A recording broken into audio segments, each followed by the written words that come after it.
I don't see 3 or 4 trucks. Everybody's What are you talking about? we finished taking pictures? Yeah. All right. First of all, how you guys like the video? Isn't it enlightening? Yes. We need to do this everywhere we can get together. Because all that history we didn't get in college and high school and all that, we need to continue to do that in our communities, in our churches. We need to have mass education of our people. Because this is a critical time in our survival in this country. We come to the point now in the United States that we're on a very, very dangerous period in our history. And we should not believe and think that because we have a president of African descent that somehow or another everything's changed. Yeah. No, everything's actually gotten worse. Yeah. So I'm not blaming the brother. No. I'm just saying white supremacy is tightening up. Oh, yeah. And in fact, it's becoming so well structured. Wait for the next 2 years. I'm telling all the brothers and sisters, wait for the next 2 years. When we get Brother Holder out of there, or get the black attorney general out, when you're gonna see some stuff in this country. And so for our survival in this country, we have got to know who we are. We have got to love ourselves. We have got to go right back to where we were in 1865 when chattel slavery had ended. Technically. We were at the verge of just coming out of chattel slavery, nothing on our backs but our rags. No land, no compensation, no none of that. Just rags. And so we're at that point again. And the genius of our ancestors at that point, that we quickly understood that we knew all we had is each other. We knew that. We didn't have no confusion. We knew that, that if we didn't do nothing for ourselves, we would not survive. And so our farmers who used to work for the white man, was enslaved by the white man, built black farms. Those black people who had skills in ironworking, opened ironworking stores. So all those brothers and sisters who had skills, opened businesses. We had enough of our people to understand that political power is absolute power. You gotta have political power. So the first thing our ancestors wanted was what? The right to vote and the right to participate in government. They knew if you block black people out of voting, you now have control and you can rewrite the laws and you can literally put black people back in slavery. Actually officially. Right. So this is what the battle was about in the 1800s and 1880s and the 1890s. It was a battle to keep black people out of power.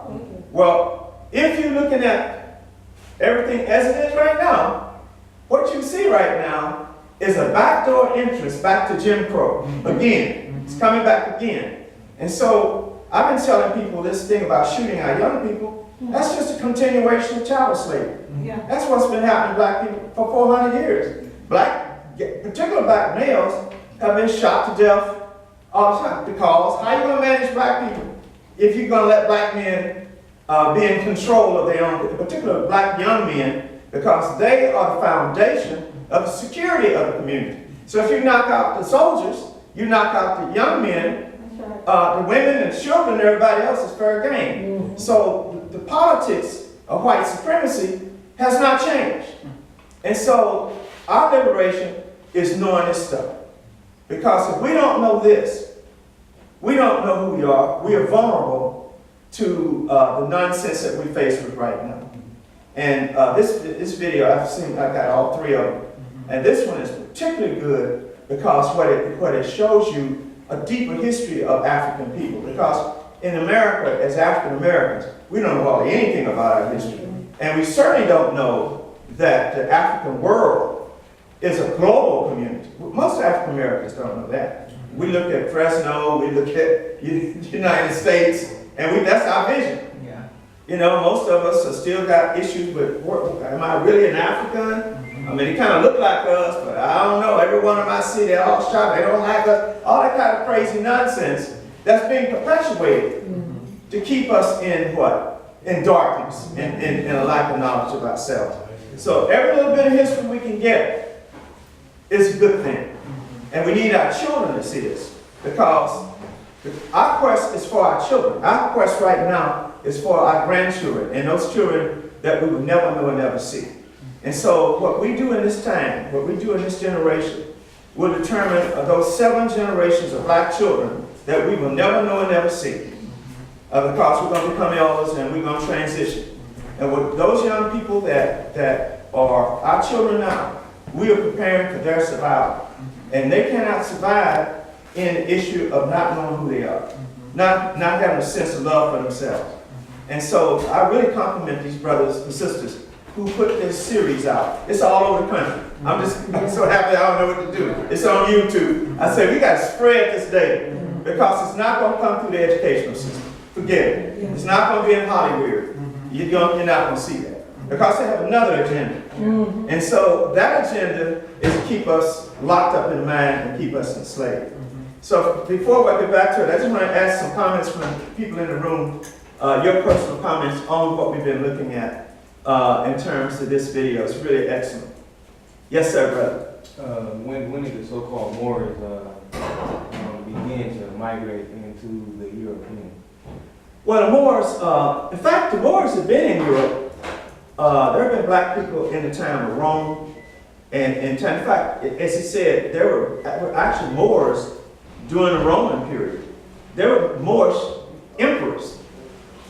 There actually Moorish emperors in Europe before the Moors, the late period of the Moors.